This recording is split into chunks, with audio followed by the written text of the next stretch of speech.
Ho, ho, ho, and merry Big Trouble in Little Podcast to ye. I'm Andy. I'm Chaz. I'm Joe Dubs. Garbage Day. I'm Zach. We're here to discuss 2 movies on the naughty list this time. First, I already forgot. Master Disguise, that's it. Sorry, I watched it like 2 weeks ago, so I already forgot about it.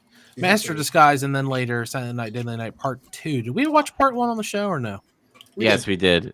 We watched it when we did the Matrix movies, because that's when the Matrix 4 came out, and we were like, let's watch all the Matrix movies and have Christmas movies with it, and Zach chose that movie.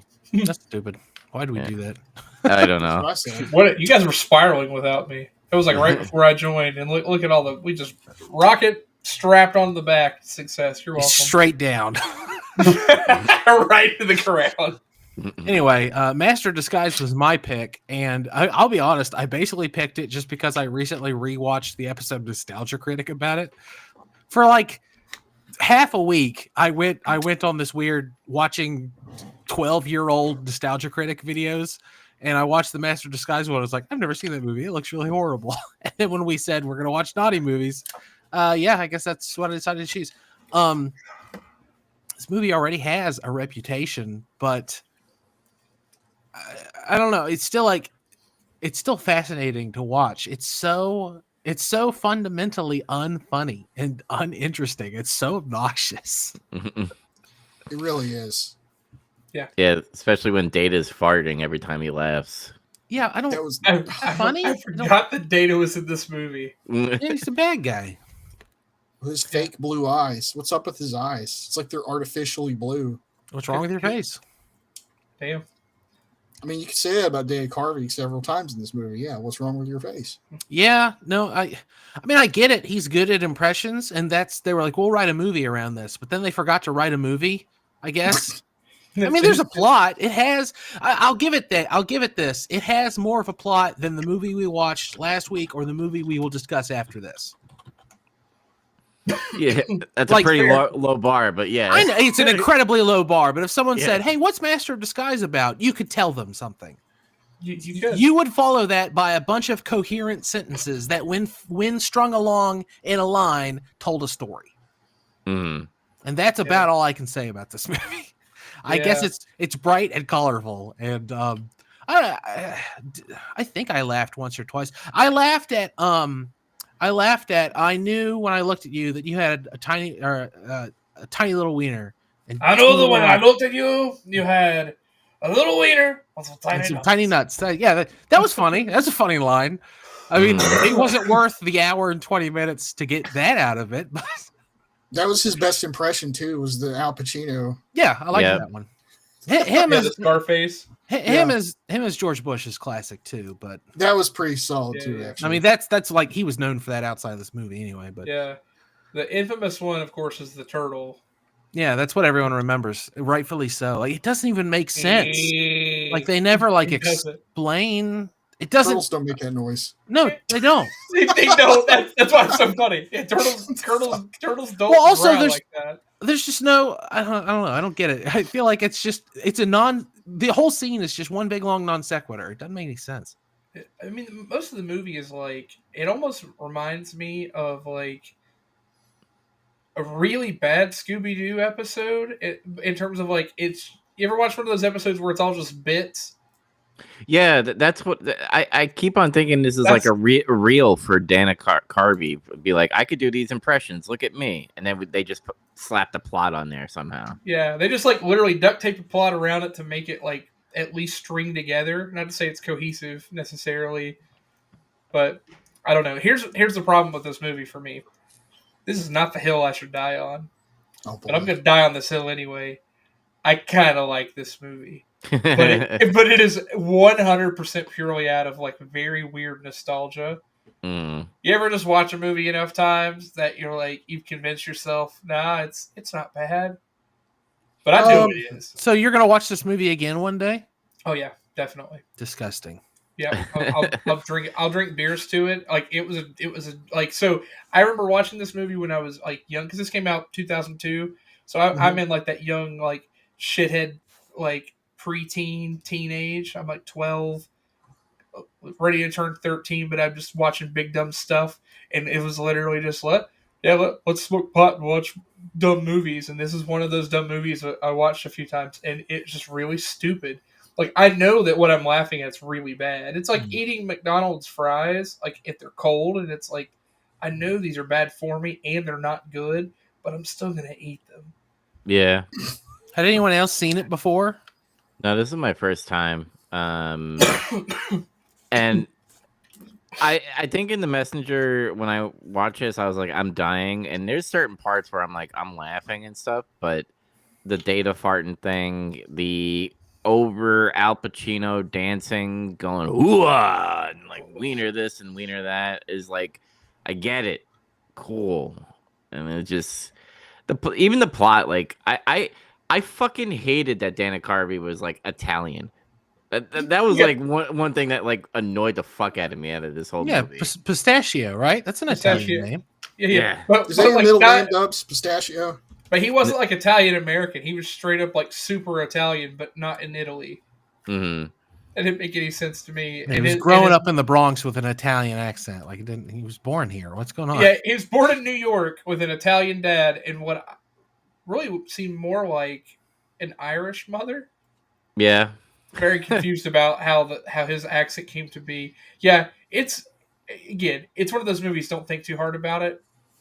Right? Oh, yeah, I'm not thinking too hard of it, but it's just like out of everything, like, or don't think at all. Why Italian? Like, this had to be a Dana Carvey thing. Be like, I want to be Italian, and I'm like, I don't know. They probably had to pick like some type. Oh, how can we say someone's been a long line of disguisey? And this is like they had to pick something, and they're like, "What can you roll out for us?" And they gave him different impressions, and that was the one that stuck. Well, it was definitely, "Hey Dana, what accents can you do?" And he was like, "I can do Italian accent." And they're like, "The character's Italian. We got it." Yeah. It was easy. Okay, I do have to ask: Did everyone vomit while they watched this? Yeah, just about. Oh, come on! Did everyone watch all of the movie? Yeah, we watched the credits. Did you watch the post-credit scene? Yes. I think so. The one where he finds out what's inside the robot, the slap robot? Oh, yeah. Yeah, the little guy. Super Mario. Yeah. Little Mario pops out. I slap at your face, yeah. I slap at your face. Pistachio, why is he dressed like Mario, though? I don't fucking know. Like, Mario's not a little person, and he actually is until he gets a mushroom. I guess. Was that the joke? I don't know. Maybe. I don't get it. I mean, considering the level of humor in this movie, it probably is. Yeah. Yeah. Yeah, I thought it was so dumb. I mean, it really does seem like this movie was written by like 4 unfunny stoners or something. Oh, very much. Yeah. Like, it's all just like non sequiturs and stuff that no one really finds funny except maybe the people who initially thought it was funny. Like, this movie appeals to no one. Dana Carvey wrote 12-year-old potheads. Well, yeah. Dana Carvey wrote it, and Harris Goldberg. I don't know who Harris Goldberg is. Goldberg. Bill Goldberg. Bill Goldberg. I think he was referencing Goldberg from Mighty Ducks, but yeah, Bill Goldberg, sure. Oh, this guy wrote Deuce Bigelow, Male Gigolo. Yeah, he's famous and super great. Not for the right reason. But, let's see. He wrote Something I've Never Heard of, Something I Never Heard of, Never Heard of It, Never Heard of It, Deuce Bigelow, European Gigolo, Without a Paddle, Master of Disguise, Deuce Bigelow, Male Gigolo, Some Crap I've Never Heard of, a music video, Some Crap I've Never Heard of. Yeah, that's it. Yeah, and it's just like one of those really early Adam Sandler studio movies too, so that just fits. It fits in that same vein.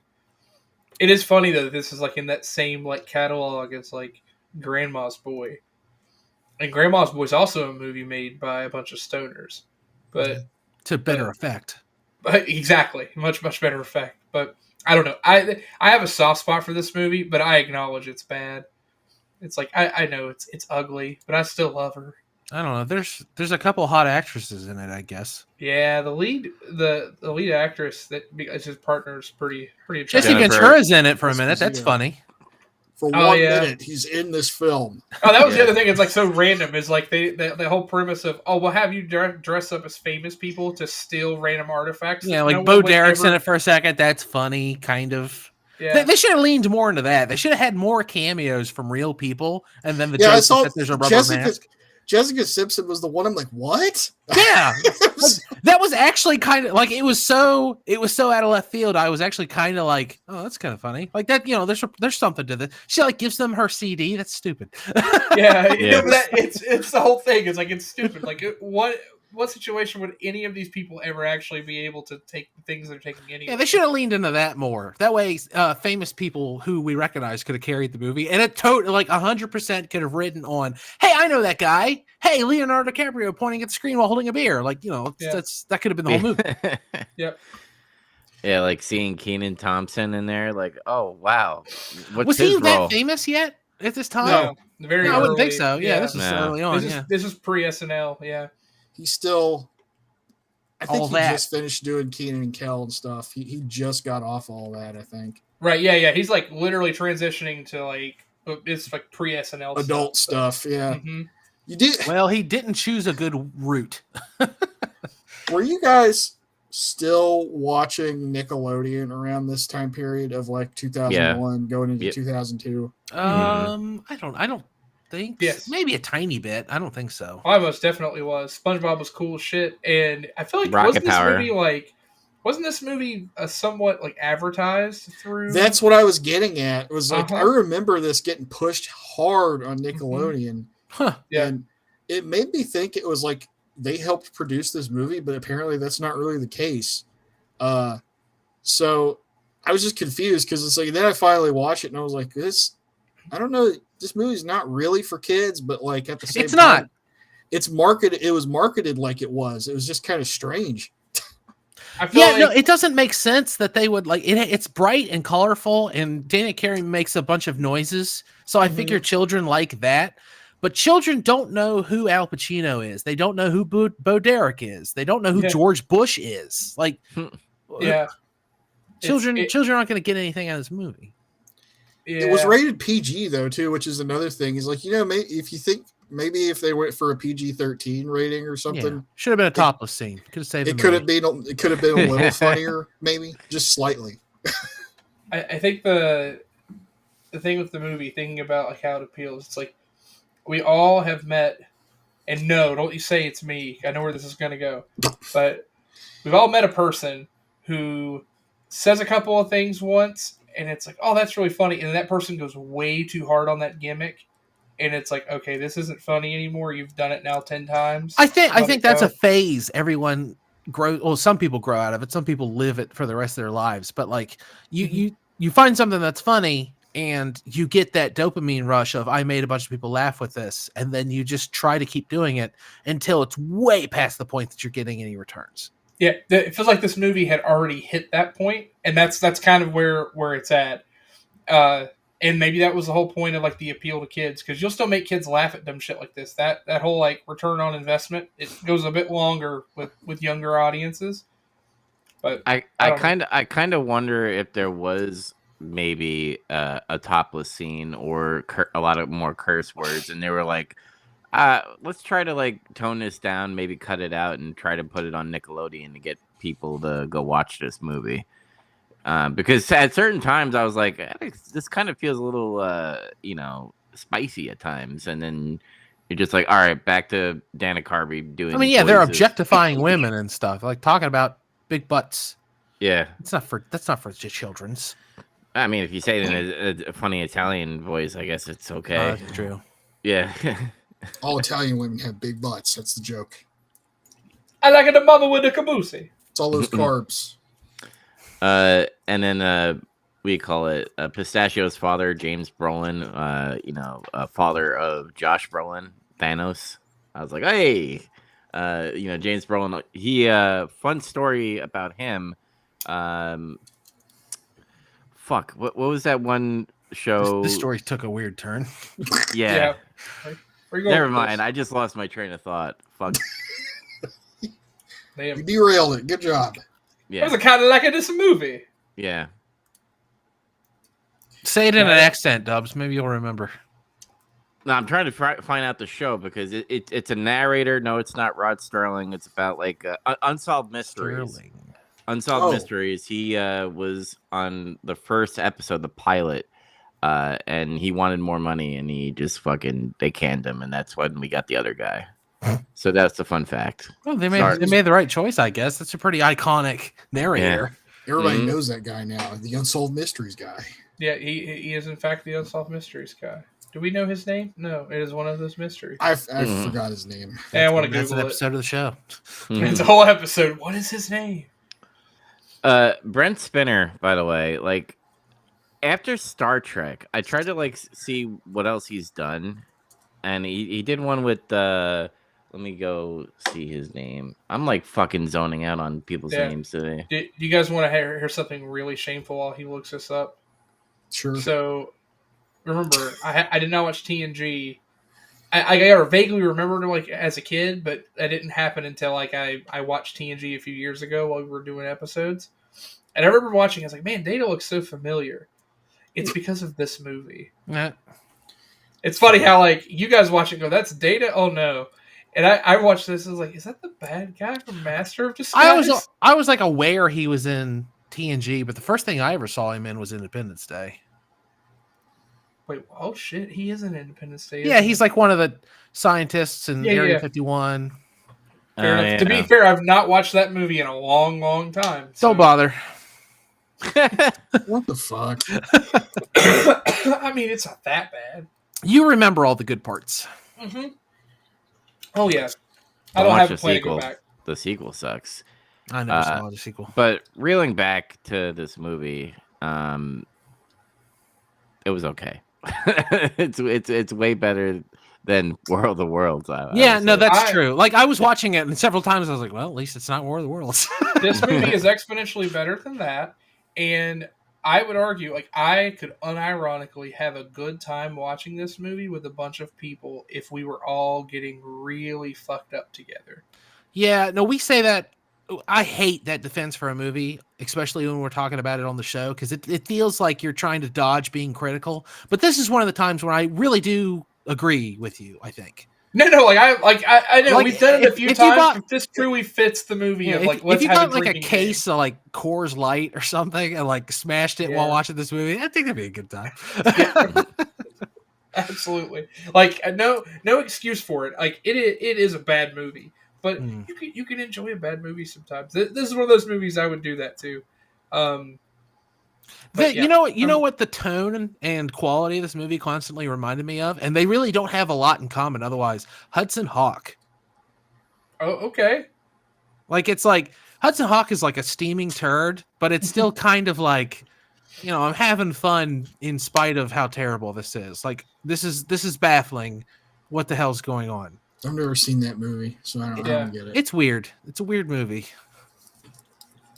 I mean, I'm living more of I'm still entertained by it.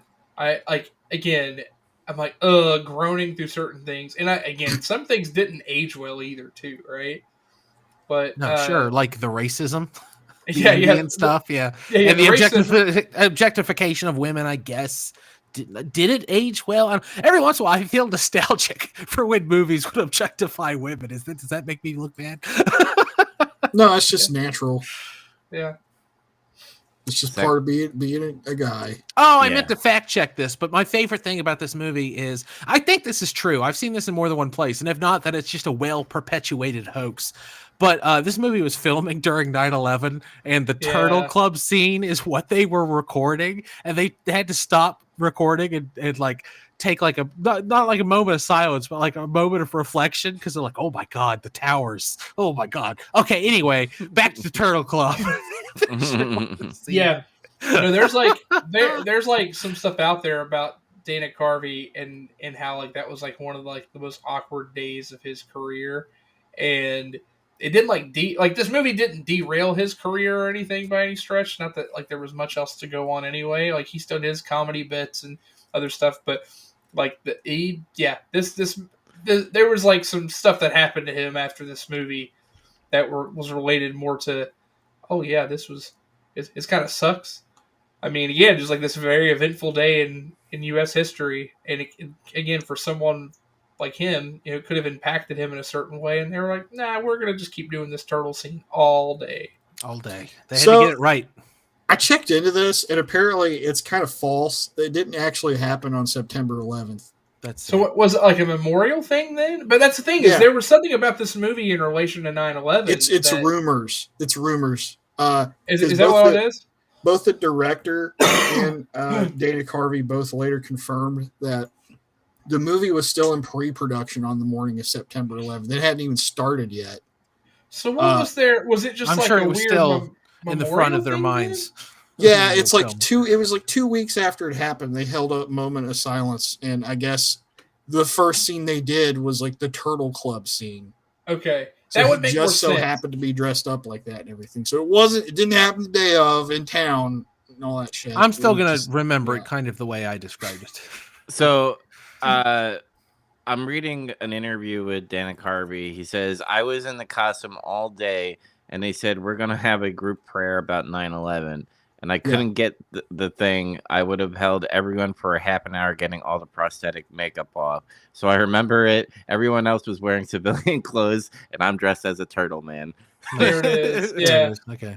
Yeah. What a pro. I mean, I get it. I remember those times you couldn't go to a high school football game without having a big extended moment of silence for like a year.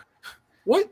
Yeah. What happened to his career, though, because remember, he used to be like pretty big deal. Well, what career is the problem? Like he's really good on his own, and he was in a couple movies where he played off of someone really well, Wayne's World.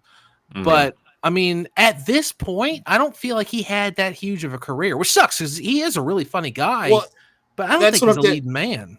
This is like where his career is starting to tailspin, is what I'm talking about. Because it's like in the 90s, he still had a career. Yeah, and then he just cratered. Like right. Well, that's what I was relating to. Is like something after this movie, like it kind of just disappeared. He even like went, if I remember correctly, like he was doing like just straight up like regular like stand-up comedy tours and stuff again. You think he was picking like bad movies like this and shit? I don't know. Well, and that's why I kind of tied it to that whole thing of I kind of put two and two together of, okay, well, there's this rumor about like what happened around 9/11 and other stuff, and like did that have anything to do with what tanked his career, or I would say tank it, but like like it's not like he went and did a bunch of films after this, right? So yeah, it just makes you wonder: was he really just the guy that needed to bounce off of somebody else? He wasn't like Mike Myers. Etc. I mean, if you look at what was successful and what wasn't successful with him, all of his success was in stuff that he didn't really write or have any creative control over, but he has writing credits or creative control over a lot of the stuff that stinks. I think he's just a really, really good comedic actor and not a very good creative. That's totally fair.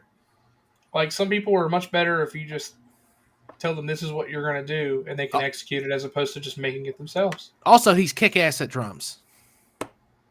Can't take that away. Write him a letter. All right. So, do we recommend this film? No. I give a light recommendation. I think you have to see it once, and like you guys said before, if you're getting drunk off a Coors Light, turn this on, maybe. Remember, everyone, this is the guy who made us watch War of the Worlds. So take his opinion under the weight of that. Mm-mm. You're gonna hold that stain for a long time, dude. Yeah, I recommend this movie. No, I'm just kidding. I actually have like a kind of like middle of the road. Like, I would not recommend this generally to anyone. You can say I like this movie, but I don't recommend it. That is valid. I think that's kind of where I'm at. I couldn't just generally recommend it, but I don't know if you very specifically have had I've had a brain frying day. I got a case of beer that I'm just going to unload on, and you just want something like bullshit to put on. This is fine. If you just got a lobotomy and a handle of tequila, maybe slap the sucker in the DVD player. What about you, Zach? No. There you go. That's how it's done. Thank you. Now let's move on. Let's move on from this piece of trash. Now, do you have anything else to say, Zach? No, it was tough to get through for me a little bit because it was like it was boring and it wasn't funny to me. That's fair. And I just want to note it was financially successful, despite it being a huge turd. Disgusting. That's really funny. Sometimes shit sells. It was a modest success. Modest. Yeah. Why didn't they make a sequel? What the hell? I don't know. These guys did though. Look at that cover. That cover rules. Why does it look like fucking Resident Evil Gun Survivor? Because that cover. Yeah, that cover is something. This movie. It's like, I have Christmas 1911. Yeah. All right, so you guys had watched this movie already. Oh sorry, Oh, yeah. part one. You guys have The watched original. part one, and then you've watched. You said you've actually watched this movie already, correct? Yeah, Andy? no, I just watched this movie for fun when I was in college. It was fun. Okay, I have so many thoughts because I had never watched or even heard of this series of movies. And for those out there, if you haven't either, the first 40 minutes, legitimately the first 40 minutes, is pretty much a shot-for-shot recap of the entire first film. That's why I always tell people not to watch this movie. The first one's like not bad. The first one's okay. The first one's kind of worth watching. Don't watch part two. Just watch the funny meme part on YouTube and watch the first one, and you're done. It's actually 25 minutes. It's just, I don't know. I guess time expands or something. But Are you talking about 25 minutes of like cut footage? Of the footage from the original movie, because the movie's 88 minutes. So 25 minutes maybe of cut footage, but like the first 40 minutes is blocked as they give you basically the device of he is telling the story of what happened from the beginning. And okay, I'm not gonna lie, there's something about it that's so dumb that I kind of found it funny, but also he's recapping stuff not even there for. That's where I'm getting at. He's recapping shit. He recaps how his parents died as an infant. Tiny little baby. And then he gets asked. That makes me laugh every time. How do you know? I was there. I was there.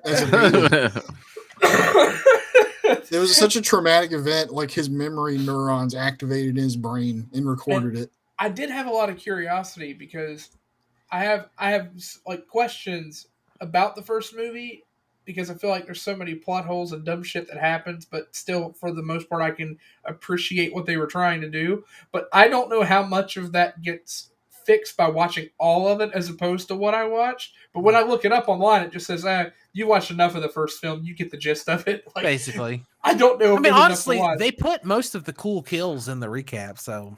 Yeah, it sounded like they put like everything that really held up like that was needed in that because, again, you get the story beats you really need to understand what happened, but it's also just like the ridiculousness of this random thing that happens and like, again, this story is also like one of those cautionary tales of how like tragedy plus like child abuse under the guise of religion can cause some people to go a bit psycho and apparently develop that really weird like Christmas PTSD psycho strength. Yeah, what is up with his Jason-esque Michael Myers-ian strength? It doesn't make any sense. Punish.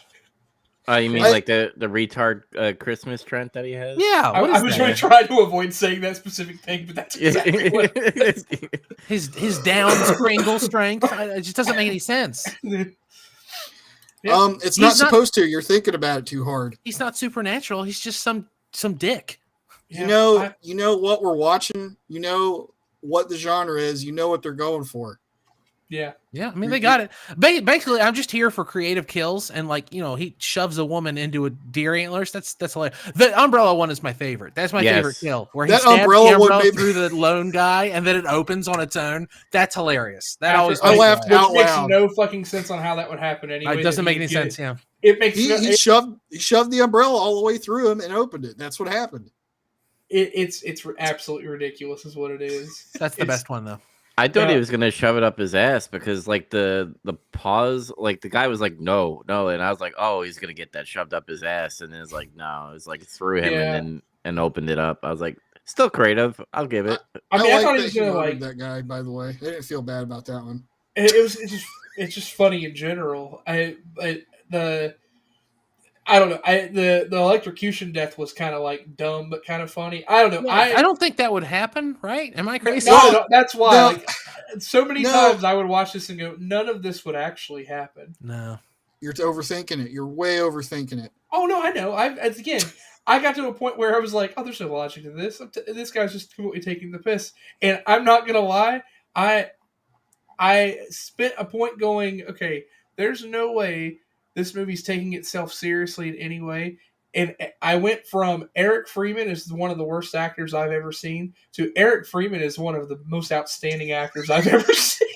Dude, he's amazing. He doesn't half-ass it. Like, he earned his paycheck. Yes. Holy shit. His delivery is so amazing. Like God, like it's bad, but at the same time, he's so committed to it. He's the most He's beautiful really pug swinging. I've ever seen. He's He just should've- so ugly. It's like it's majestic. It's so bad. When did RoboCop come out, by the way? What year? Is that 84? It's funny because like when he's walking down the street, he has like that RoboCop mechanical walk and stuff. He's like, garbage day. I fucking love it. Shit. So what's funny? They're actually going for a thing here. There's gonna be a lot of doc talk about this movie too. By the way, I got lots of stuff to say. From this movie. Garbage day. There it is. Hell yeah. So they're going for a thing here, and like I almost want to think that they kind of did a little bit of their research. They literally were trying to get him to like almost method act, like the mannerisms and the way that certain type of sociopaths would talk, but he just turned it up to like 15. Like he just went way over on it. So it's like it's so much more. Like I mean, it's Silent Night, Deadly Night 2. It's not American Psycho. I mean, I get it, but that's what I'm saying. That's like it's like they instead of just putting any effort, he could have just went in there and just said his lines, but instead he went too hard. Like but it's funny. Like honestly, at this point, I get why this has a cult following. Like Yeah, if he hadn't gone too hard, we wouldn't be discussing this movie. oh, this movie would just suck out loud. No, he makes the whole movie. Yeah. I actually thoroughly enjoyed the last part, and the fact that I hadn't watched the first one, I'm not pissed about the fact that the half of the movie is effectively just retelling the first because I hadn't watched it anyway. So I got enough of it that I'm like, okay, I'm a little. That's why I was so excited. You were like, "Hey, do I need to watch the first one first?" And I was like, "Nope," all capital letters. But you sure don't. If you like this, you should go back and watch the first one at some point. I'm curious now, so because I mean now there's like the remake that's coming out, so now I want to see how it like lines up. Yes, I will. I want to see the original and actually see how it holds up. But I mean, what happens like in the second half of this movie is just absolutely ridiculous. It's amazing.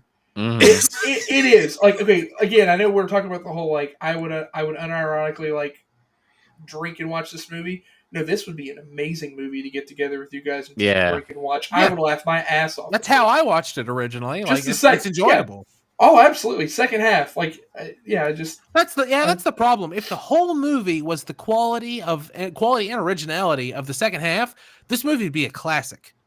Oh, absolutely. But instead, it's weighed down by this. I mean, it's a total like B movie thing. It's like something they really did do with like hack studios in the 70s and stuff is they'd like buy a movie and then cut it into their movie and stuff and recap something or we're going to do it better this time. And they just like insert stuff into an existing film. And that's what happened. Yeah. Cause like the production company that did this, they pretty much said, yeah, you need to like take half an hour of the footage from the original and put it in this movie. They were given marching orders to do this, basically. Yeah, but you know what? Kudos to them if they had to do that and like work around it. I feel like they picked it in a unique enough way to do it. Yeah, at least it's a framing mechanism. Exactly. They frame it around. It's still weird though. Like it's his brother. It's so strange. It's just like his brother just snaps at the end of the first one. What he witnessed. Look at what he witnessed. No, but it's just so funny. It's so like just basic rudimentary writing. I really, really like it. It makes absolutely no sense that he would know the things he knows. And better yet, after that, when they're moving on to content that has nothing to do with the flashbacks, it's him. He's still having flashbacks about the stuff that he shouldn't know. Like, he's having PTSD flashbacks about shit his brother knew, but he wouldn't have known. So there's no way he could have had the same... Right. fucking hilarious. I was laughing so hard about how stupid it was. I was at work cackling. Oh, I fucking enjoyed it so much, but I know I shouldn't have. It's so bad. It's okay. It's okay to enjoy bad movies like this. No, it is. It is. Yeah. I can enjoy a turd. My favorite meta in like the 70s, 80s, and a little bit of the early 90s is like when they have a random guy just come out of the house, like in this movie. Hey, what is that noise? And he gets shot and stuff. Yeah, what is that? Hey, what's going on out there? Bang! And like for some reason, Ricky's a really good shot. I've never seen that whole sequence play out because I've never seen this movie. I've just seen the infamous clip. Oh, really? Yeah. So like when he sees that first guy after he gets the cop's gun and he shoots him, he just goes, "Motherfucker!" Cackling. And then the guy comes out with the garbage can. Yeah. It just keeps escalating from there. Okay, so that whole bit just goes so fucking sideways because he goes, he finally snaps. And you're thinking, oh, well, he's going to finally let up. And then he goes totally postal. He just completely kills every person he sees, basically. It has just something to say about it. One of my favorite parts is he shoots that car and that does that ramp. And that stuntman very nearly got killed on the set of this movie. That stunt was insane. It was so close. Yeah, it was right. Like, oh, shit. Oh my god, that was nuts. They just about had a man accidentally killed on the set of Silent Night, Deadly Night 2. I'm sure of it. Yeah, it was like, but it was like perfect, right? It was just close enough to be that way, but then it played off like he's crazy. He just stood there right in front of it. Mm-hmm. Which I guess is what they probably wanted. Yeah, but no, it ended up making a really cool shot. It's just like, oh my god, really I think I just about ate it. I think they did it in one take. They're like, was that good? It's like, yeah, we're going with that. We're not trying this again. Yeah. It's not like they can afford another AMC Gremlin to flip or whatever the hell that was. Probably not. I bet that guy pissed his pants. Even as a stuntman, it was like, yeah, I almost died. Whatever. So one thing the Mother Superior. Yeah. Why is her face burned? Because she had a stroke. That's not what a stroke does. Yeah. She has a stroke, so she became a gremlin. What the fuck? I was so mad. You don't get leprosy when you have a stroke? It doesn't happen? You do not develop boils. I'm pretty sure she's being plagued by God because she's actually fucking evil. Yeah. Also, she lives at fucking 666. I laughed so fucking hard when I saw that. That's a little on the nose, but it's okay for this movie. It's fine. No, I saw it and I was like, "That's perfect." Like I saw it and I was like, beautiful. You know what shit sandwich you're serving? Just throw it on the top. I kind of want to shout out the fucking writing a little bit because, like, they're like, they're terrified of Santa Claus. How can we do the second movie? Oh, we put him with a Jewish family because they don't celebrate Christmas. And I was like, I laughed my ass off on that. And then I also loved the fucking when he's a kid and the mother's talking to a friend and like those fucking nuns are going down the street. I was like, that's fucking funny as shit. I just remembered something that made me laugh so hard. It's finally like where it clicked because I'm not gonna lie, when he's first like doing in the first part of the movie, Ricky's mannerisms are I don't know where they're going with it yet, right? I don't know how off the rails he is. I'm still like in my head thinking, okay, why the fuck is this person in an insane asylum? But also he was allowed to have a lighter and a cigarette. But you know, I'm still in my like logic trap or whatever. And he's talking, and I'm like, man, this guy's a really bad actor. And then we get further along, and I'm like, okay, he's actually going really hard on this. His acting's kind of nuts. And you know, when he goes to that movie, and he like turns to her and says, what's this movie about? He's like, oh yeah, it's about this guy that dresses up as Santa Claus and kills people. And he goes, what? And it's that the way he delivers the what is, I was like, I get it now. It was like genuine surprise. Yeah, it was like a high pitch. He's like, what? What? Yeah.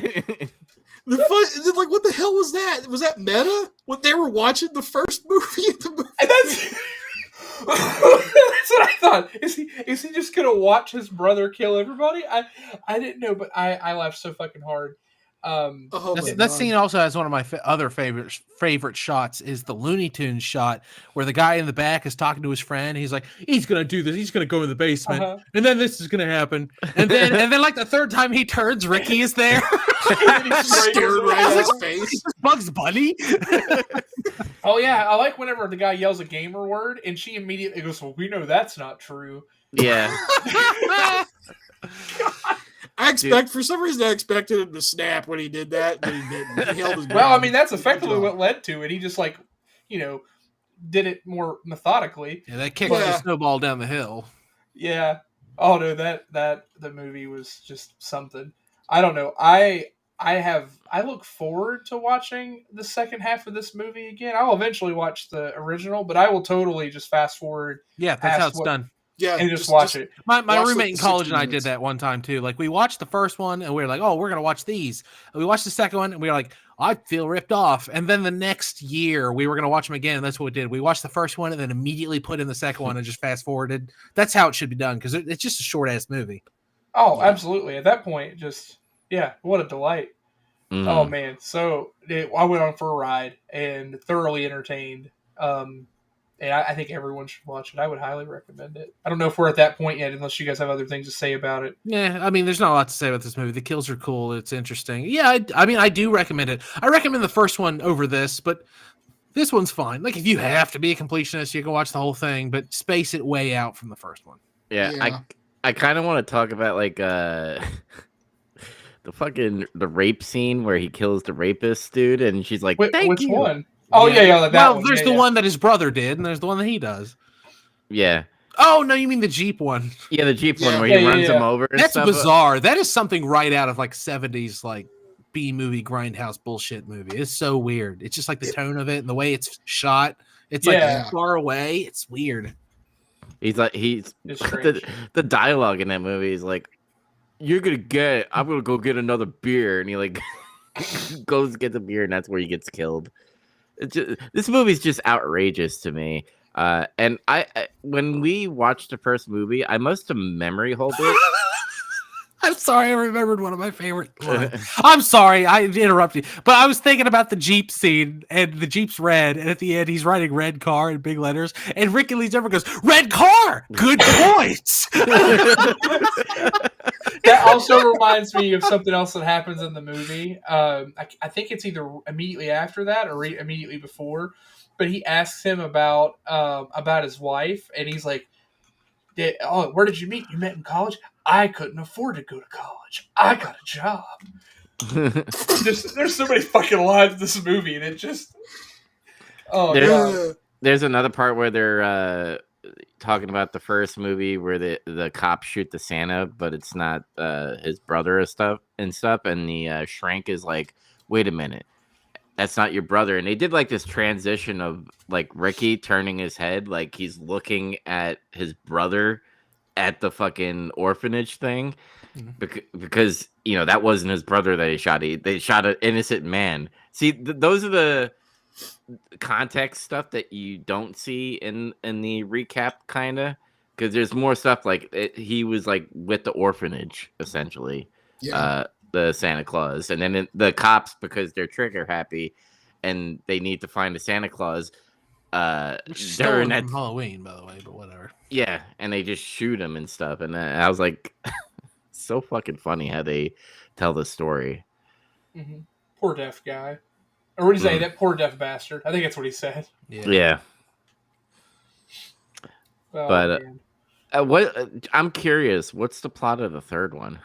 I'll tell you about it because that's something I watched. I must talk about it later. Oh, I'm so thrilled to hear. Please tell me Eric Freeman is still reprising his role in the movie. He's dead. He got shot. No. We saw it happen. But we'll get into that later. Okay, we'll talk.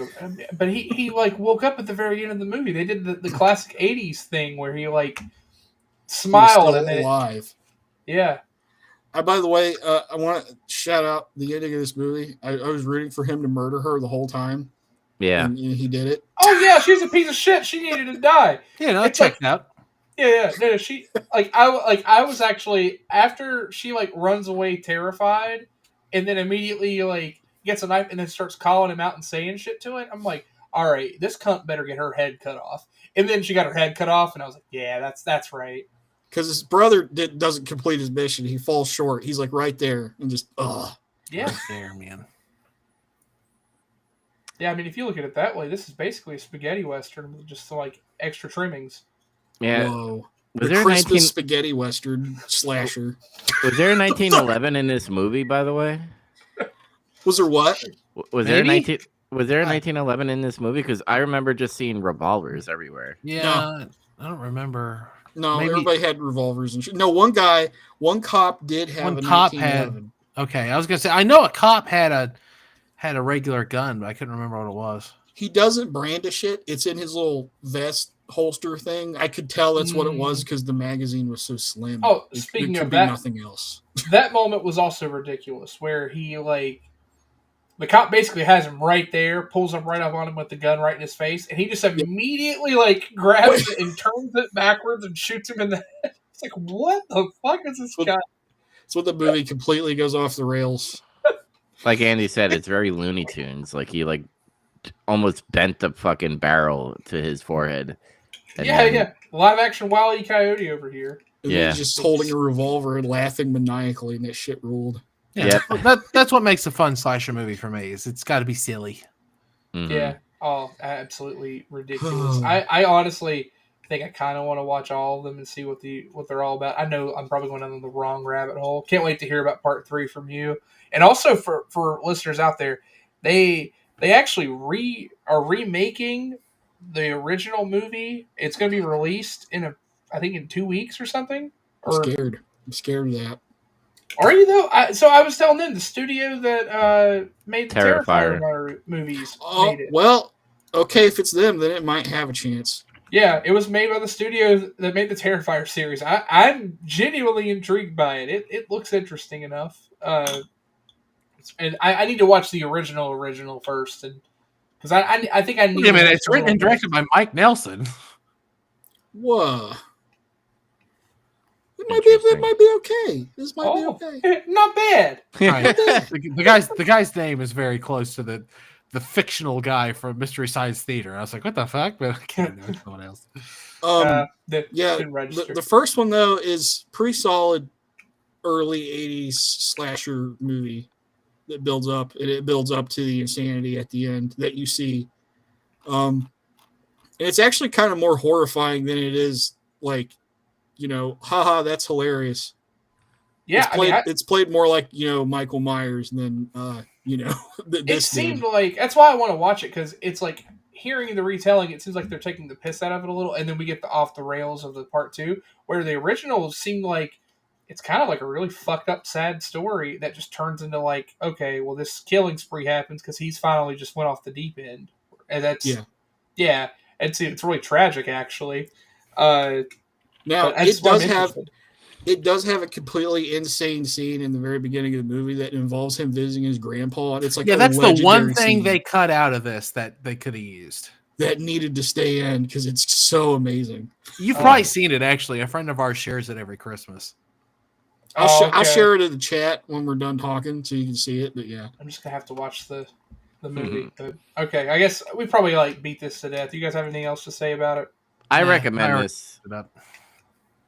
I recommend this too heartily. I'm so glad it was enjoyable despite the first half hour or whatever was a recap. But you have a stinger there for it too. You said you recommend it, and I was gonna say that the only thing I wished was different was that the guy's head exploded when he put the jumper cable in his head, because that's what I was expecting. But then his eyes explode. His eyes explode. That's lame. His head explodes the glasses. They went so far with it. Yeah, it should have been like over the top. His whole head should have exploded. Being shot. The whole car should have fucking exploded. Yeah. And then he stood there laughing while that's funny. He should have lifted the car over his head and threw it in an orphanage. That would have been good too. He should have tied two nuns together and used them as nunchucks. Yeah, that sounds like something David Carvey would say. What's the next movie you're going to be watching? I don't know, some piece of shit. Home Alone 3. Yeah, I called it. All right. Yeah, This like I is the said, fault. it's Christmas time now, so we're watching Christmas movies. We're gonna watch Home Alone 3. Now, if you want to watch Home Alone 1 or 2, that's a good idea. You should do that. But we gotta watch Home Alone 3. You might And watch 3 first, and then take the bad taste out of your mouth by going back and watching 1 and 2. you can Yeah. because they are not connected. Not at all. It's like This Final is Home Fantasy. Alone? And then you go back, you're like, okay, this is Home Alone. This is Home Alone. I already can't wait to cry at the end of 1 again. All right, let's go to host credit scene. Silent Stinger.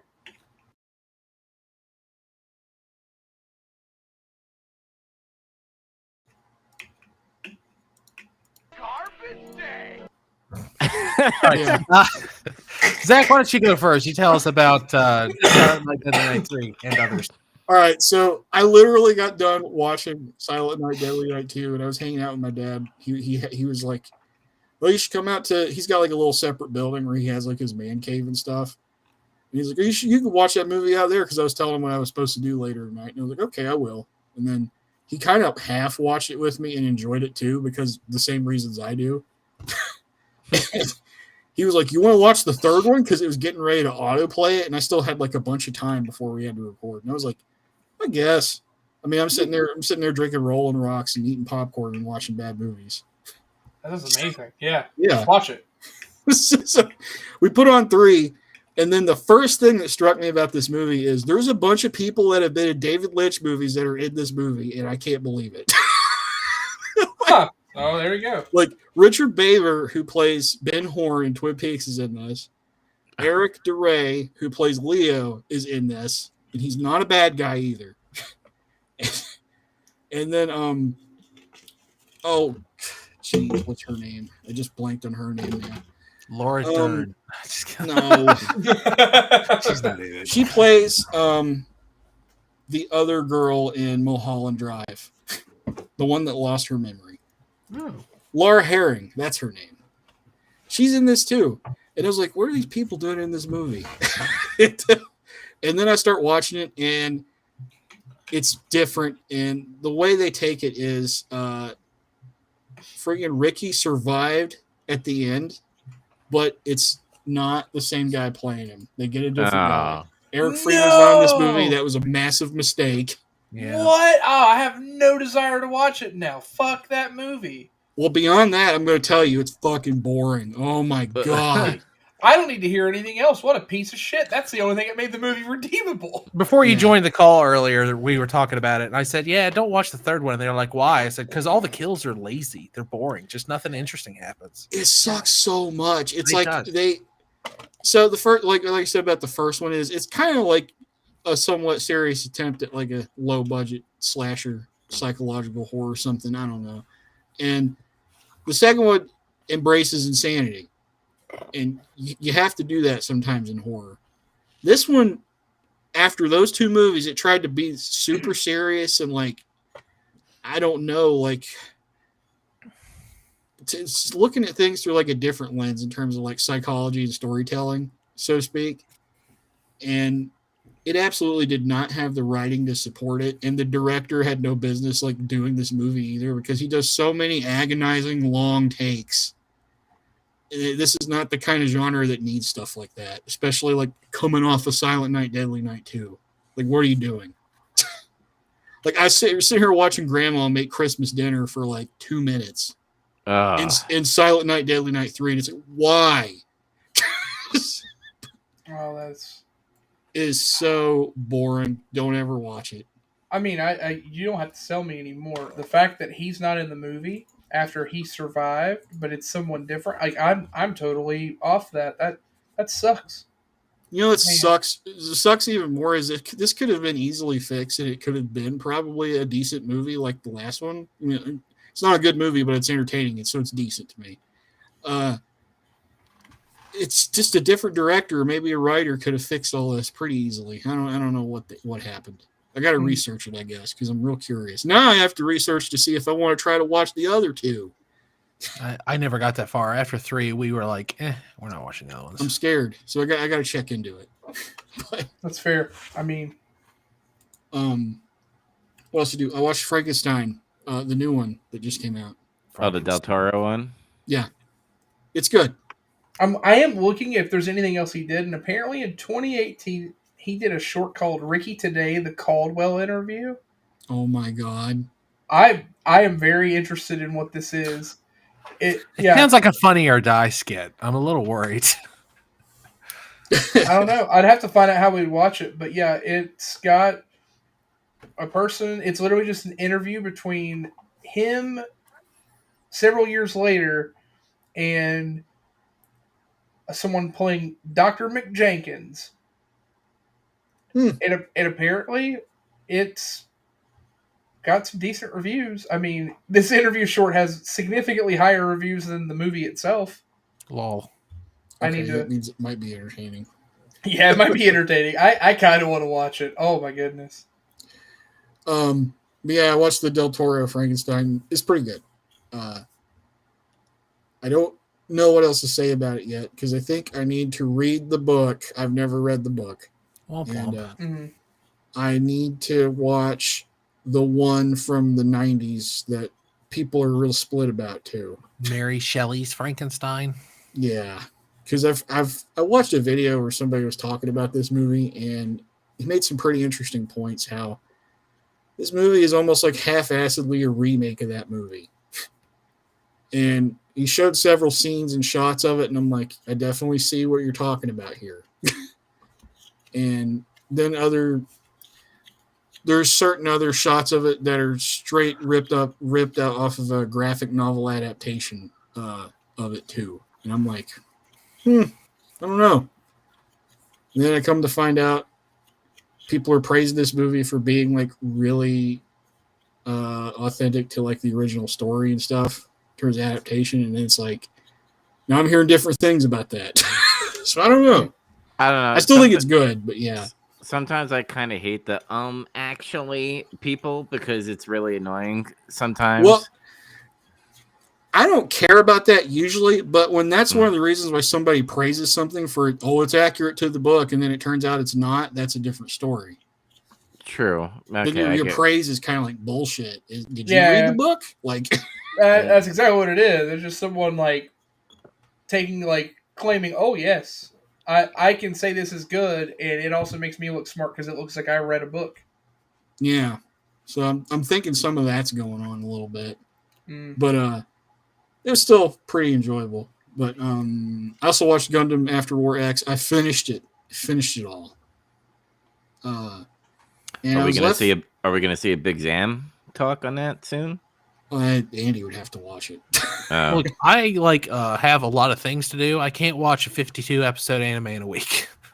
Yeah, I mean, I didn't watch that in a week. Not with that attitude. Well, yeah, I watched it over the course of probably 2.5 months.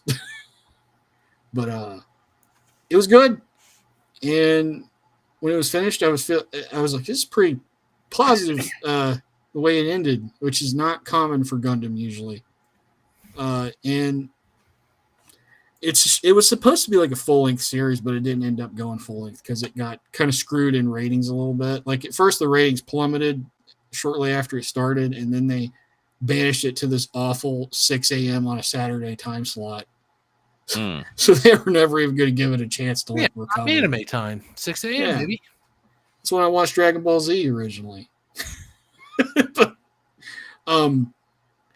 despite all that, like it was funny seeing like different reactions to it at different times. Like initially in the 90s, it's like Japan didn't really like it that much.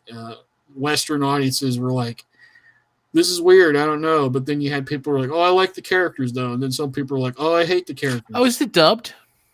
No, it's never been dubbed. So it's like Double Zeta and all that. And as far as I can tell, the subtitles are pretty solid. I noticed a couple of flubs with it.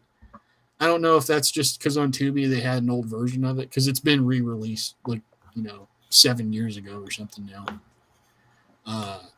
But yeah, pretty cool show. I actually like it pretty well. I think it's one of the more underappreciated AUs in Gundam. So.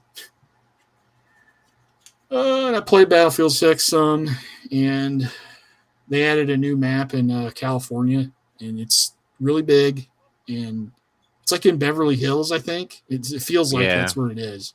Mm-hmm. And it kind of, I like the idea of it, but I don't like how it's executed, I think, is where I'm at with that. Because it's like everything's focused. The way the map's built, it's like everybody's going towards the middle of the map. And then when you get in the middle of the map, it's just a goddamn clusterfuck the whole time, and it's not enjoyable. But I guess that's how battles are sometimes. They did this really weird thing, though, where they limited this airspace ceiling, like how high you can fly with a helicopter on that map, to be really low. And I'm not sure why they did that. It's kind of strange. But that map is Sniper Central, by the way. Like, I love it because I could perch up literally anywhere and see the whole map. But man, like, there's chaos. That map is chaos because there's fucking tanks, there's fucking jets, and there's helicopters, and literally people are kamikazing, or if they all work as a fucking unit. And when that usually happens, they all get in a helicopter and they drop onto a fucking flag, and it's like they're ants, man. It's crazy. It's a crazy map, but I kind of agree with you. I think they need to execute the map a little bit more better to balance it out. There's too much areas where it's too OP for certain classes.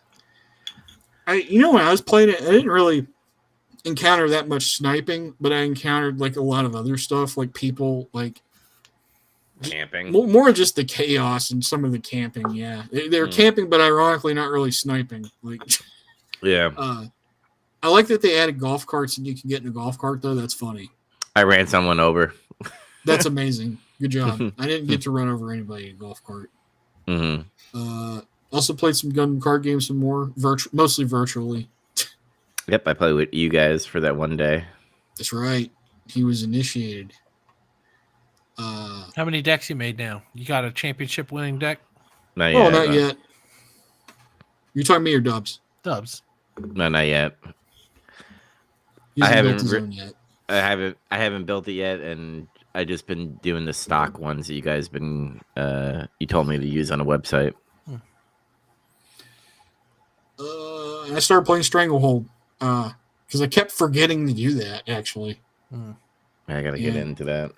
I'm like maybe an hour and a half into it. I played it for a decent while last night before I ate dinner and didn't get back to it, but I'm gonna try to finish it soon. It's a pretty cool game, though. I like it. It's really over the top. It's like a simple, like, shut your brain off action game. Yeah. It was a lot of fun. That's everything that I did. I'm going to go next because Zach forgot to mention the Las Vegas Grand Prix. Oh, yeah. I watched that, too. Yeah, I watched it as well. I had a lot of fun watching it. I thought it was pretty cool. I don't know what else to say about it. Max won. And honestly, you don't know what else to say about it? So if you won, like how close are we to the end of? There's 2 more races. Well, 2 races and a sprint. Yeah. Okay. Can Max still win? He's 24 points away. He can definitely still win. By the way, he used to be 108 points away. Okay, yeah, I was like, I don't know the context of like the points for how much he earned. You get 25 points for winning a race.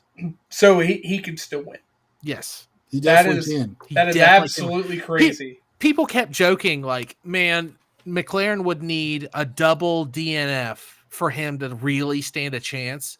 And then after Vegas, they had a double DSQ, disqualification. Which is basically the same thing. Both McLaren cars were disqualified from the results. Oh my God. Because their cars were not in compliance with the rules. So let me get this straight. Yeah, because that's like the big thing. That's kind of what I was talking about was the disqualification. Did they really just have a wooden plank under the car? 100%. That's so weird to me. Yeah, no, disqualifications happen all the last year at the U.S. Grand Prix in Austin. Lewis Hamilton and someone else were disqualified because of the same thing. So did they just put that there to show where? Yep. That's all it's for. Yep. You're not allowed to set your car so low that it scrapes the ground constantly. That's not allowed. But it's always going to scrape it sometimes. Like, it's unavoidable. So that's why there's that allowance. That's where the sparks come from when you're right. driving. If you see too many sparks, then that board's getting worn down. And at the end, they measure it. On I guess Oscars was pretty tore up, but I guess for Lando's it was like 0.12 millimeters like out of compliance. And for this is what I read somewhere else, but for context, the average human hair is 0.18. So less than a human hair's width disqualified him from his second place scoring at the Las Vegas Grand Prix. That is wild. Yeah, that's the way this sport is. Yeah. Lando But yeah, must have been pissed. But yeah, Max was 108 points out, and now he's tied for second with Oscar and 24 points off of Lando. So That's insane. Yeah. and by the way, if for some reason Lando and Max tie, Max wins because he's the defending champion. That's the rule. That's right. That's hilarious. That's gonna happen. I feel it. Maybe. I mean, Yeah. honestly, it's like it's such a gift to F1 fans because it is so exciting now. It's like everyone was joking about it, including me on this very show. Like it's exciting to be like, oh, Max might come back. It's ridiculous, but it's funny. And now here we are, 2 races out, 24 points. I want to go on record and say I was not joking when I suggested it, though.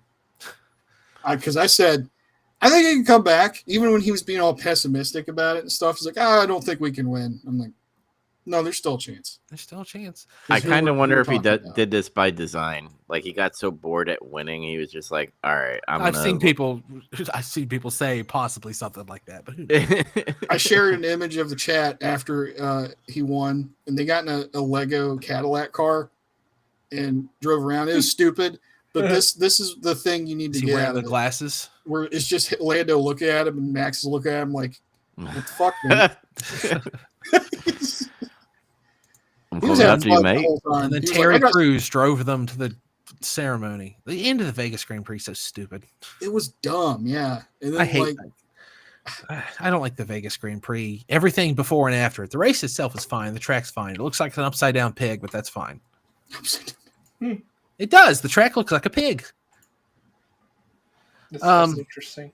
But yeah, we both watched the Vegas Grand Prix. Qatar is this weekend, and it's a sprint weekend. So that's the one where everybody's been real hand-wringy about the tires. Now I saw a quote from Alonso today that says it's like just on the cusp of being raceable.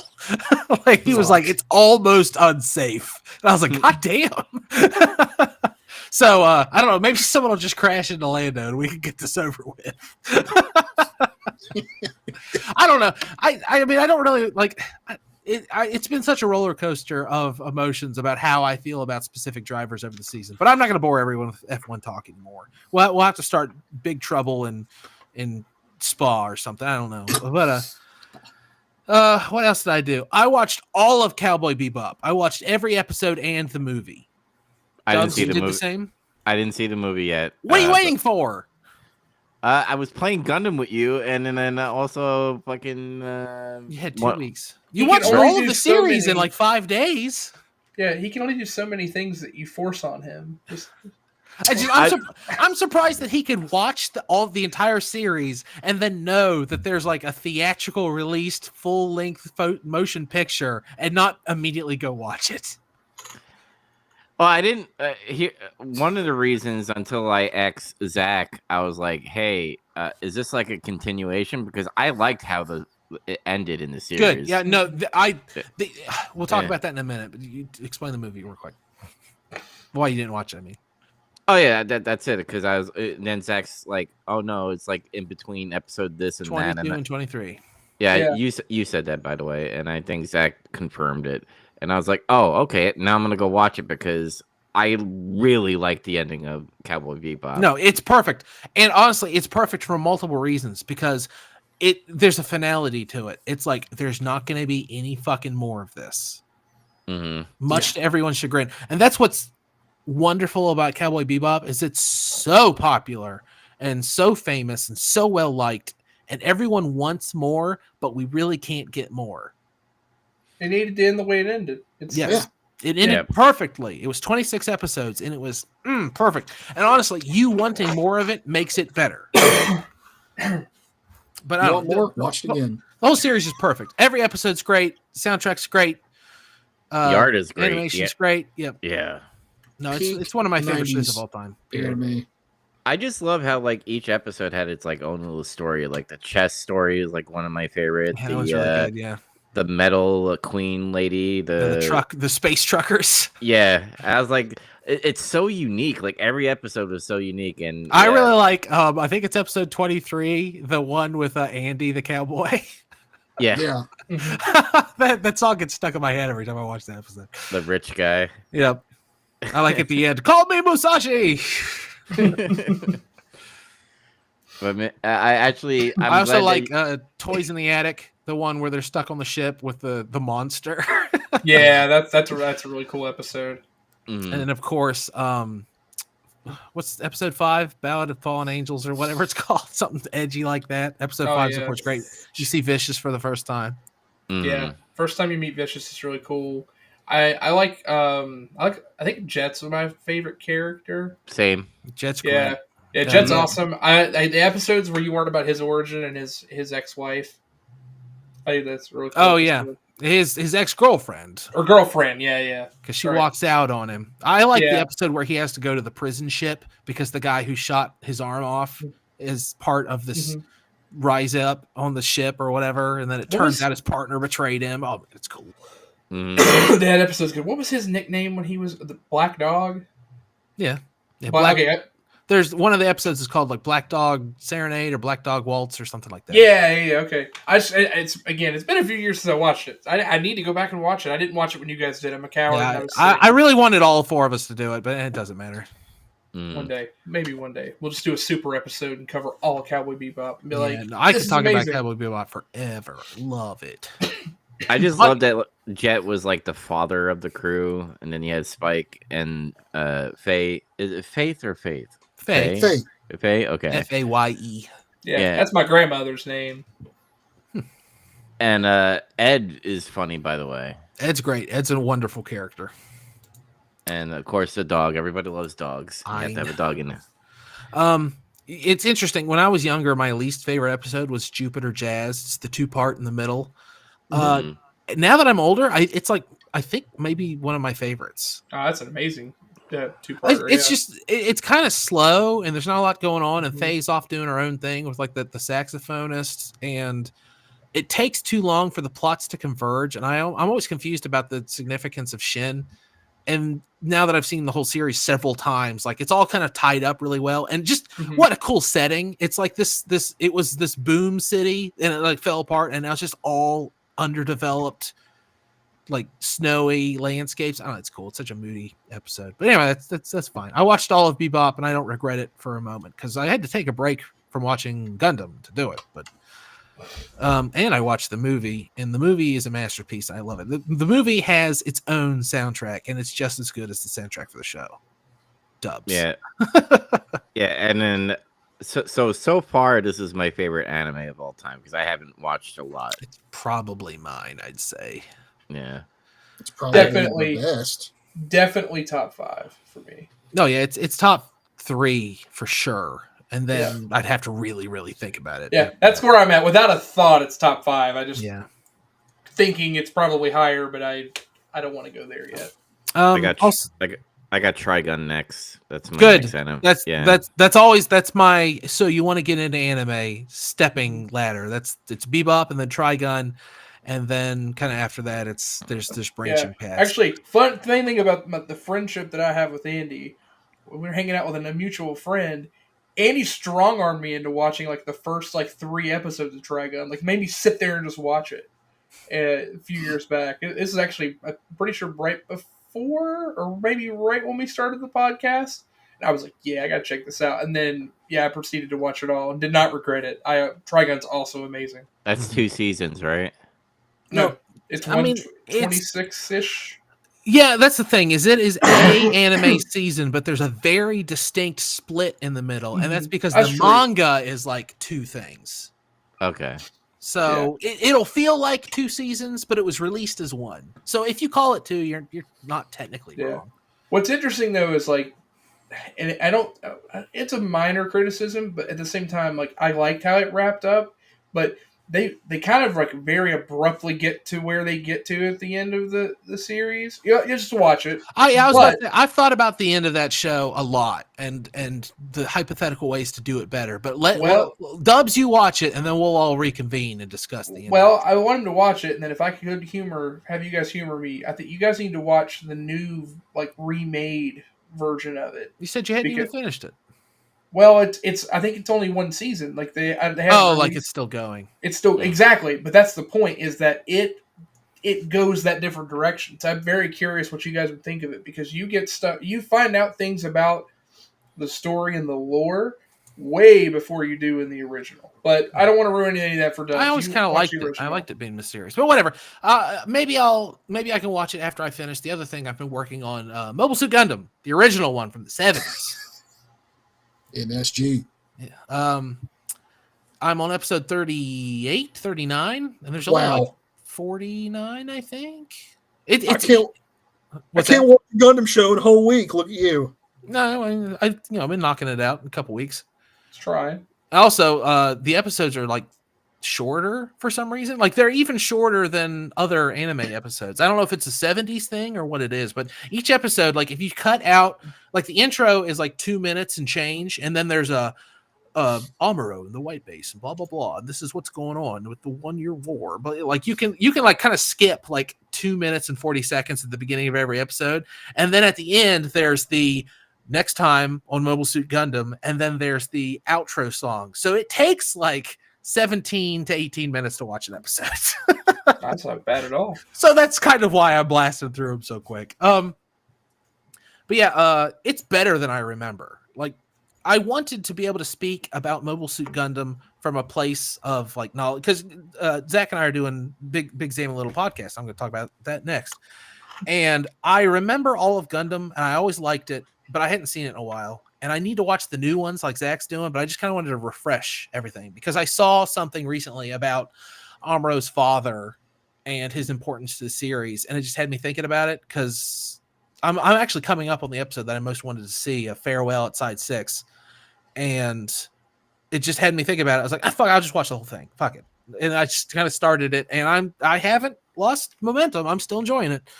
So it's a classic. There's not much else to say about it. But speaking of watching Gundam, I rewatched the first 4 episodes of G-Quux, I think, because I was making notes and preparing for Zach and I to record Big Zam in a little podcast. We did an episode on G-Quux, which is a fantastic series, and I love it to death, but it is not recommendable. Like, unless you're familiar with Gundam. Zach very astutely pointed out that in Japan, Gundam's kind of like Star Wars. Like, everyone just kind of knows the story. Yeah. Like if you made a story that kind of reinvented the Star Wars mythos, people would be able to follow it of all walks of life in the United States. And in Japan, it's like that with Gundam. And that's what G-Quux is it's a what if alternate timeline thing. So if you haven't watched the original Mobile Suit Gundam and Zeta, kind of, you won't get as much out of it. It'll still be really good. It's really well animated, great soundtrack, but I don't know. It's hard to recommend. Just go watch IBO, I guess, or watch Mobile Suit Gundam 70s. Yeah, be a man. Be a man. Original. Watch the goddamn 70s anime. Bitch. But yeah, and then also check out Big Zam and Little Podcast. It sounds like we're gonna do Requiem for Vengeance at the latest, I guess, the week of Christmas, because Dubs will be on vacation. So Zach, if you're okay with it, I say we do a Big Zam that week. Yeah, we can. I mean, if we could do something else, even if we get to Requiem before that. But yeah, I figure that'll be next, the Netflix series. Other than that, the only other thing I watched is I've been keeping up with Smiling Friends. All I wanted to say is Smiling Friends is great, and if you haven't been watching it, you're fucking up because that show rules. So funny. Yes. I don't know where. I think it was Reddit or something like that, but someone brought up a good point about that show. The whole cast and even the producers and stuff and animators are all ran by men, and that's why it's funny. Yeah. I mean, I don't want to be a dick about it, but kind of. I mean, there's a little bit of correlation with like the writers getting switched on certain other Adult Swim shows that links up with declines in comedic quality. It's all It's true. Did you see? So you've seen all the episodes that are out now of it, right? Except the brand new one from like 3 days ago. I haven't seen it either. They did one of the funniest things ever in like the one where they all went to the vacation, like Mr. Boss's house out in the woods or whatever. He had like the one with Mothman in it. Yeah. But they had like he had this argument with Alan about the hot dog thing, and then he's like, I just want to fucking give you a hot dog, man. He runs away, and then they're just sitting there for a minute, and he's like, Did I take that too far? And then Glep, who never says anything that you can tell is, you can hear, he just goes gibberish. Yeah. Yeah. It made me laugh out loud. In that same dynamic, one of my favorite scenes from this season is when they first get there. Alan takes his computer out. He says, "Oh, Mr. Boss, what's the Wi-Fi password?" And Mr. Boss goes, I _hate _Alan. And then he just like looks at him for a minute and then starts typing it in. That show's fucking hilarious. I love it. Dude, you like Super Monkey Ball for GameCube as well? Sweet. I knew I loved it. They like have that rotoscope thing where they like hug. It's really funny. Did you watch the footage of them recording that to rotoscope it? No, I didn't see It's very funny. Oh my god. All right. But yeah, I watched and played a bunch of stuff that ruled. Okay, Chaz, you're up, buddy. Okay. Oh, thank you for that. Garbage day. Speaking of garbage, I played a lot of card stuff. Garbage. Your words, not mine. Yeah, so this past weekend was the 3K for the next set that had released for Pokemon, Phantasmal Flames. I've been opening it on Big Trouble Reps. Go subscribe. Yeah, I didn't do too hot, unfortunately. I just had unfortunately, it's the type of thing where if you just have some brick non-games, which can just happen in Pokemon, and it's a best of one, like for the Swiss portion, just bum out. So I made it to 3-2 and realized that at 3-2 I couldn't make top 8 cut, and was like, you know what, I got to work the next day, and this is a long drive, and I'm sick and feel awful. So peace. I bailed out. One of my teammates bubbled out at 9th place, which really sucked, and the other one lost. I think he lost in round 6 when if he would have won, he would have also made top 8. So that kind of stunk. Barely missed. Yeah, so we did not have a great showing as the Blazers, but I'm hopeful. It's actually going to be a little bit of a gap for the next one, so I'm hopeful that we'll have some time. And I'm actually switching back gears over to Arcana because I'm going to be going to Richmond for the next big event they're holding, and that's in January, so I gotta get prepped for that and everything. But I haven't really played. Actually, today was the very first time I had played anything in the new set, and it was interesting. But as far as things I watched, I finished The Sandman. Is he made of sand? He did. Spoilers. Does he still wear that striped sweater? But what? He's talking about Spider-Man. Oh God, I hate you. I was like, what are you talking about? He's also dead, according to that movie I watched with that Venom that doesn't exist. No, I don't know how I feel about how that movie or the show ended. I get what they were going with, but I didn't enjoy it. I don't know. Did you ever read the graphic novels? No, not at all. So that would probably help.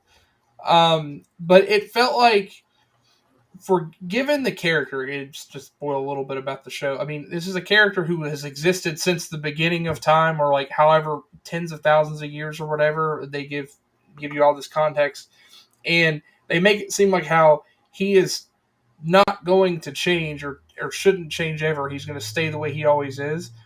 And within just such a small sliver of time, he makes all these massive changes. It's kind of frustrating, I think, like how it's kind of just like forced on it. And there's a lot of the story I like, but some of the route that they took in the second season I thought was a little, I don't know. I still enjoyed it up until the very end, and I just didn't like how they ended it. But I get what they were trying to do, so it just wasn't for me, I guess. But I'd still actually recommend the series because, again, like my wife like really enjoyed it, and she was okay with it. So it might just be me. I'm the one with a stick up my ass over it. So,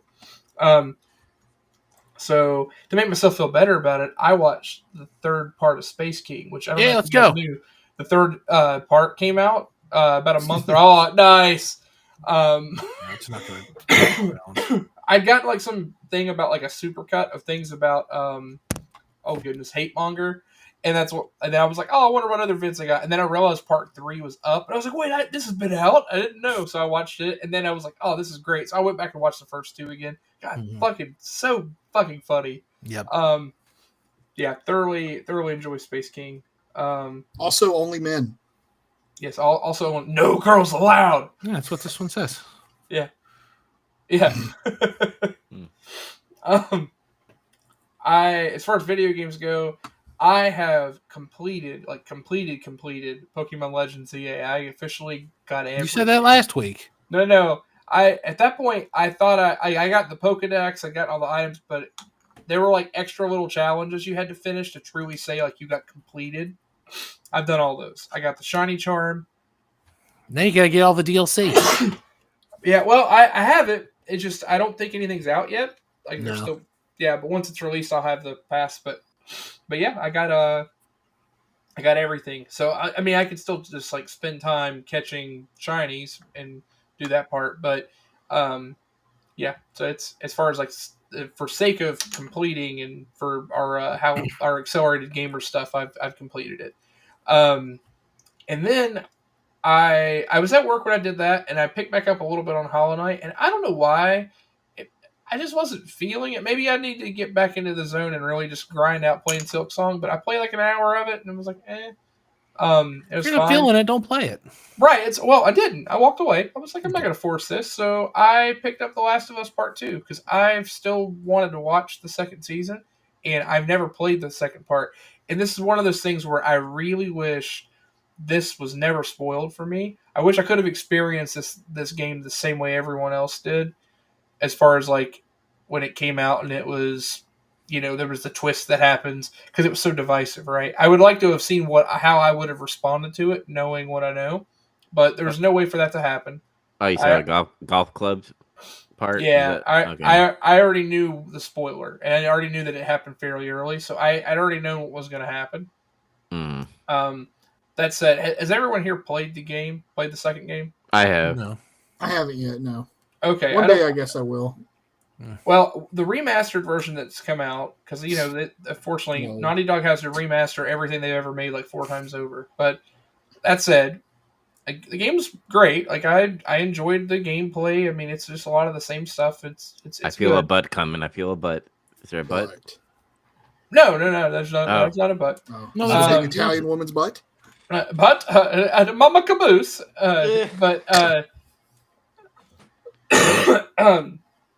They made 2 different versions you could play. Now, I played the original story, like the way it was designed. And one of the things this story does is there is the framing for it is a ton of back and forth between flashbacks and present. And I mean, again, you get enough context and inference, like you know when it's a flashback versus not. So it's not like it's like trying to like trick you, but it's very intentional on how they deliver certain things, because very pivotal moments that get referenced or noted, you don't know all of how they play out until then. And I think that's there to, like, again, kind of like lock you in emotionally for what the story's doing.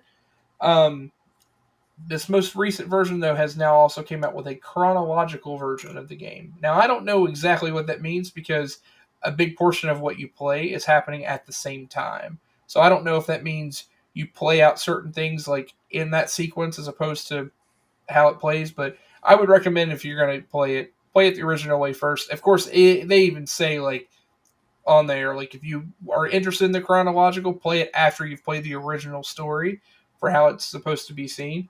That intrigues me a little bit, because I was bothered by how this story structure was. So I actually might like that. Oh, you should go back and play it. I mean, you're just a big dummy and you just don't know art.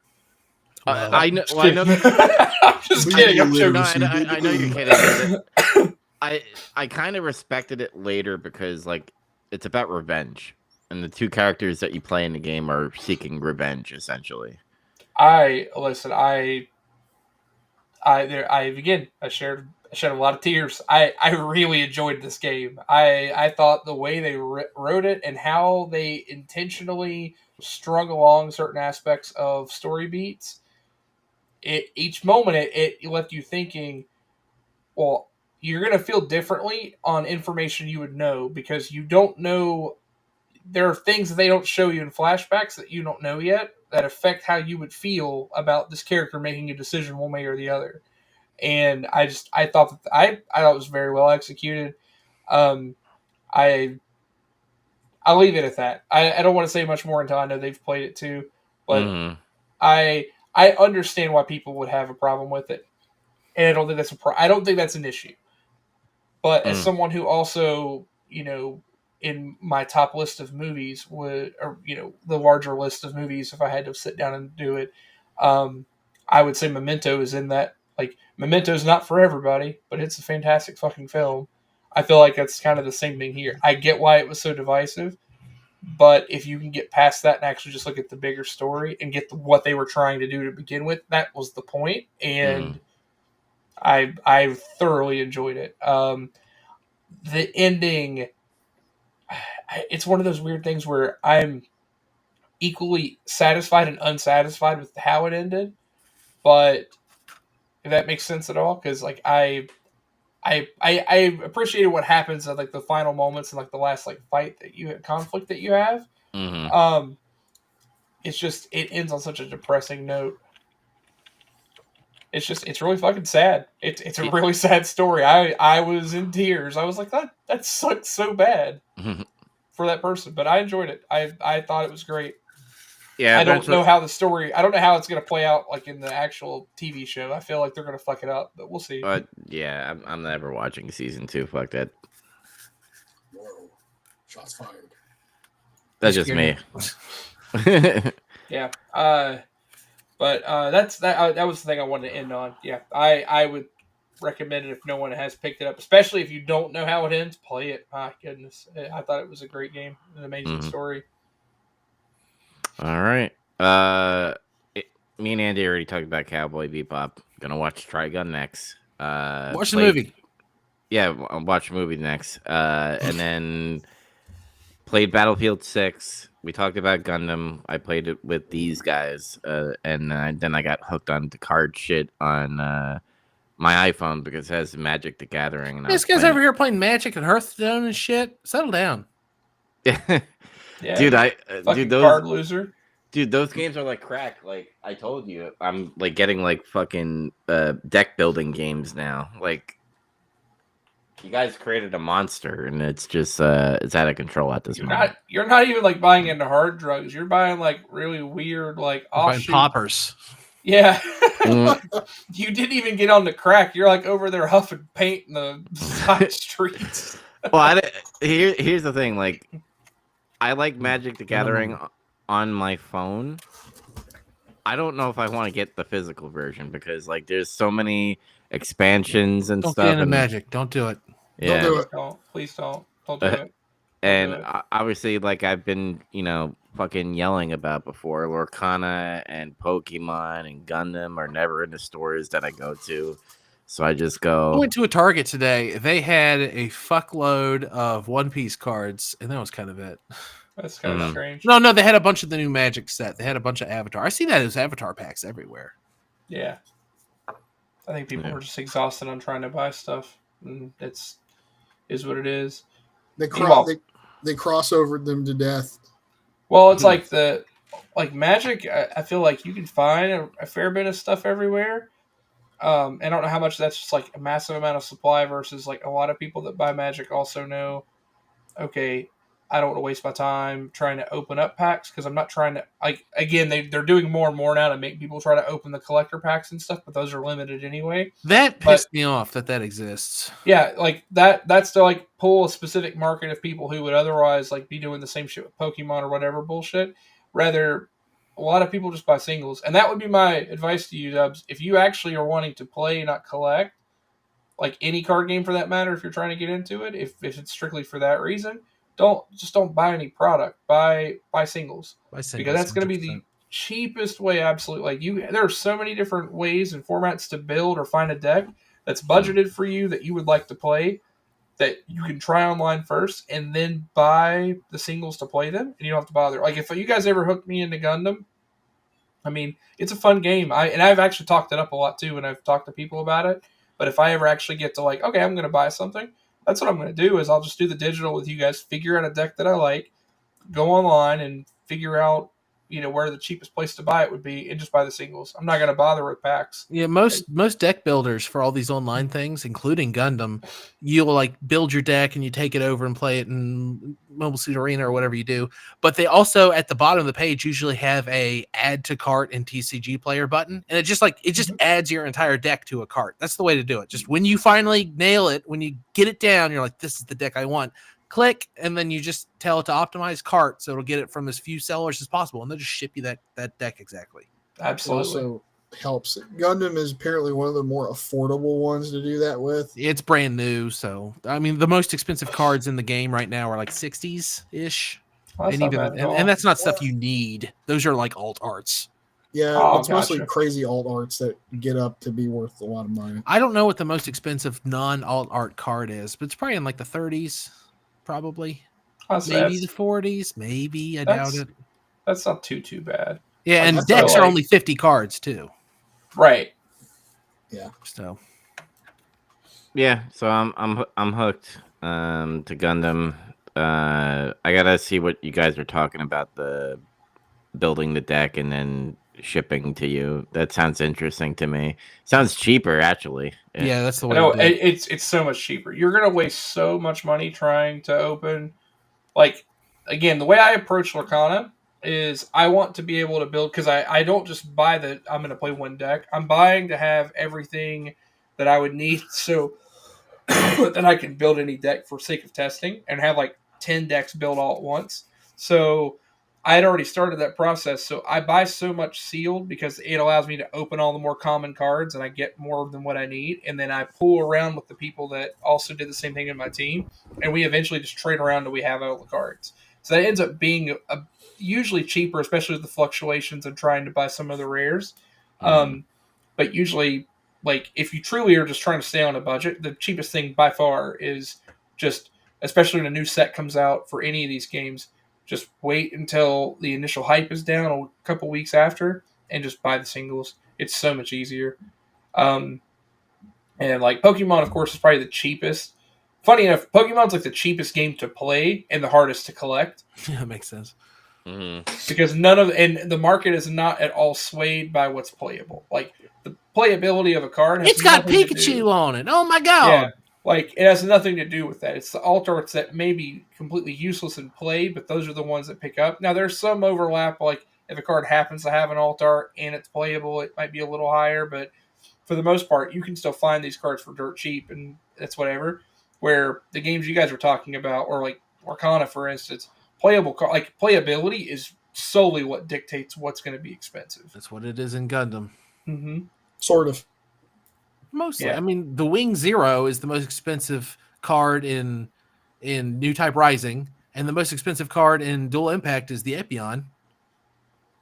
That's also because that's the most popular anime in the West. Yeah, I mean that too, but coincidentally, those cards are both very playable, especially Zero. I've noticed there's some correlation with what is really popular in the West kind of helps determine like what cards are worth the most money. You know what else is worth a lot of money? Barbatos, Mikazuki alts, and stuff like that. And Barbatos First Form is one of the biggest cards out of Dual Impact. it is, but even like the one in the starter is worth a lot of money too, weirdly. Mm-hmm. Yeah, its playability is dropping like a stone though, so that might change soon. Yeah. And then Yeah. Wish for Mercury is the same way. A lot of Wish for Mercury cards are worth a lot of money, even though they're not like that good. Mm-hmm. The aerial rebuild's pretty good. It's pretty good, yeah. You mean the new one, right? Yeah. Yeah, the new one is. All right, but yeah, that's all I did. Cowboy Bebop cards and Battlefield. And Sadness. All right, well, Yeah.